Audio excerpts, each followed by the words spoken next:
I would describe Vampire the Masquerade as a graphic narrative-driven RPG adventure with an emphasis on story, stealth and violence.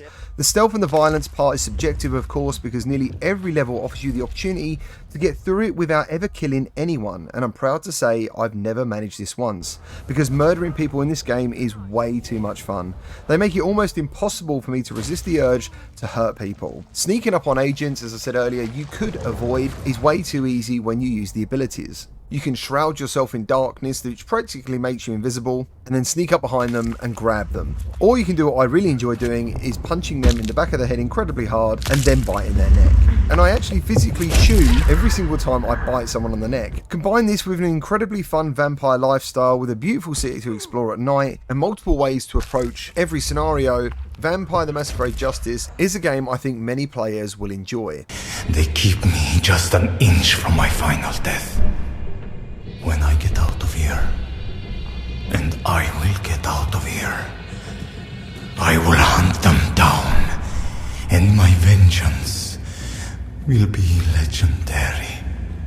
The story sees you play as Justice, a vampire of the Banu Hakim clan. After your sire is mysteriously murdered and a relic is stolen, you travel to Venice, Italy, home of the deaf, worshipping Hector vampires in search of answers. Fiercely devoted to uphold their moral code, the Banu Hakim are known for enforcing laws, handling threats, and punishing transgressors. And you have to use your vampiric abilities to hunt and remain hidden from society's gaze while you work to track down the culprits. Now personally, I've never played a game like Vampire Justice in VR before, but if there was any game I would describe as closely related to it, it would be Dishonored, which was one of my favourite game series back in the day. The amount of gameplay on offer here will vary from person to person, because if you go full stealth, it will take you significantly longer.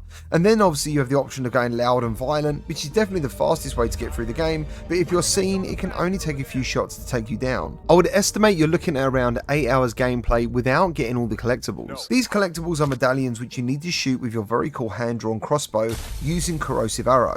These arrows can be eventually leveled up to be used to take out cameras as well as metal chains. You also have sleeper arrows, which make your prey fall asleep on their feet for around 30 seconds, giving you time to either eat them or slip past unnoticed. You have a health bar, which can be increased by finding secret items, and a hunger bar, and this is one of the main gameplay mechanics, because it's more like an MP bar, which can only be refilled with blood, and you need to eat rats, homeless people, or guards. If this bar starts depleting and you're too hungry, you won't be able to make arrows and you won't be able to do much at all actually. You'll feel slow and weak, and that is why during the game I tend to overindulge on the people around me. Another ability you have which is very cool is the ability to see the heartbeats of anything living around you, and you'll be using this mostly to source health or sometimes actually help you find a way out of a situation, because without your ability to teleport, this game becomes incredibly tough. But with a full bar you can teleport, dash attack, boil someone's blood till their head blows up, and you can also lay a trap which will open up a portal to the underworld where you can watch people getting dragged down into hell. At the end of each mission, depending on how you've played it, you will earn XP, and this XP is put towards upgrading and unlocking vampiric disciplines.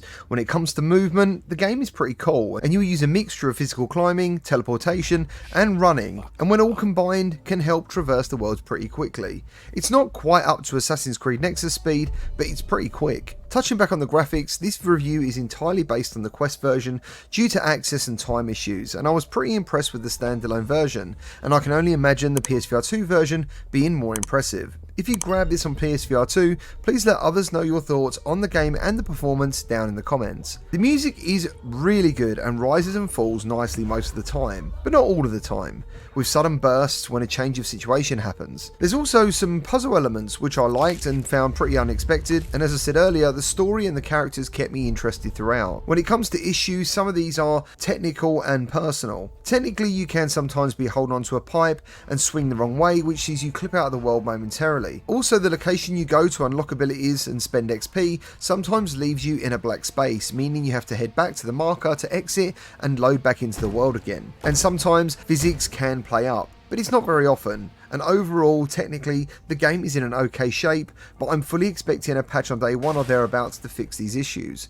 On a personal note, using the vampiric abilities can make avoiding guards way too easy, and sometimes I ended up using the camera warning systems as an Uber Eats delivery service so I could eat someone. Also, for some reason, even though you're a pretty strong vampire, you cannot break small planks of wood, which I do find a very strange decision. As someone who used to punch through 4 to 5 concrete tiles at karate, I can't see why when I'm a super super vampire, I need to use a glass bottle or a brick to break a little bit of wood. I also don't like how easy the game can be when you start abusing the systems in place.